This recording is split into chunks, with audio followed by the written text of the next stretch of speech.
There's a very specific kind of loneliness that has nothing to do with being alone. It's the loneliness of standing in a room full of people who love you and still feeling like a visitor in your own life. It's smiling in every photograph, while some quiet part of you keeps whispering the same question: where do I actually belong? Maybe you felt this at family dinners, in classrooms, in friend groups you technically belong to, but never quite feel a part of. If that ache has followed you for years, stay with me, because what you're about to hear might be the reason you've never truly understood yourself until now. It usually starts quietly. A childhood spent studying other people, learning their rhythms, their inside jokes, their unspoken rules, because somehow you were never handed the manual everyone else seemed to have. You became fluent in adjusting, softening your opinions in one room, turning up your energy in another, becoming whoever the moment demanded just to avoid the terrifying possibility of being left out. And it worked. People liked the version of you that adapted. But somewhere between all that adjusting, a question started forming beneath the surface, one you probably never said out loud. If they only like the version I perform, do they actually know me at all? That question is the beginning of everything we're about to unpack. Psychologists describe this experience as chronic outsiderness, and it is far more common than people admit. It isn't shyness, it isn't social anxiety, although the two can overlap. It's the exhausting sensation of narrating your own life from just outside of it, always slightly removed, always slightly unsure if you're allowed to fully arrive. Here's what almost no one tells you about this feeling. It rarely means something is wrong with you.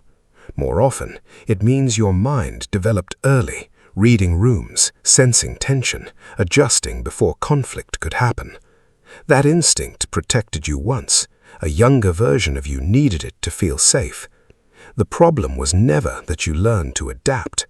The problem is that adapting became the only language you knew. Research into highly sensitive people, third culture individuals, and those raised in unpredictable environments reveals something striking. People who struggle to fit in often develop unusually sharp emotional intelligence, deep wells of empathy, and a heightened instinct for what's genuine versus performed. In other words, your sensitivity to not belonging is often a byproduct of being remarkably perceptive. You notice the fake laugh across the room.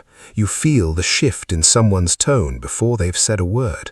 You sense insincerity the way other people sense bad weather. That perception is not a burden to apologize for. It's a form of intelligence most people never developed, because most people never needed to.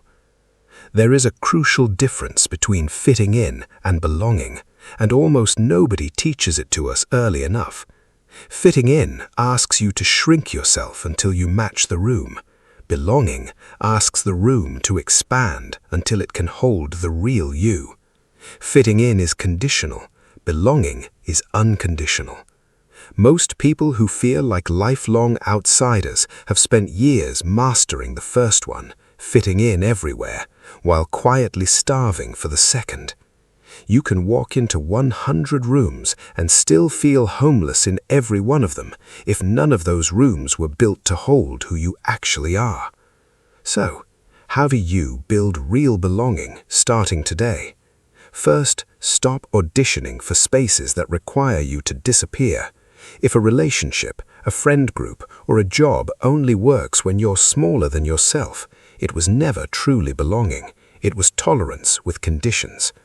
Second, pay attention to the small, unremarkable moments when you already feel like yourself.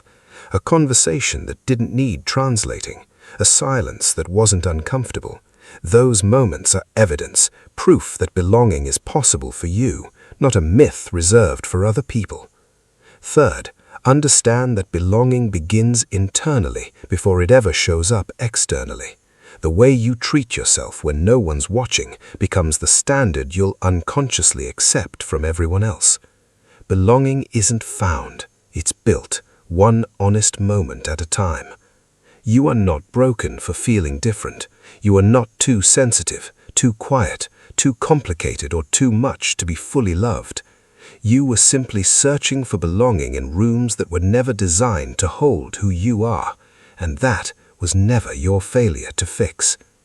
If any part of this felt like your own story, you are far less alone in that loneliness than you think. Tell me in the comments, where did you first feel like you didn't belong?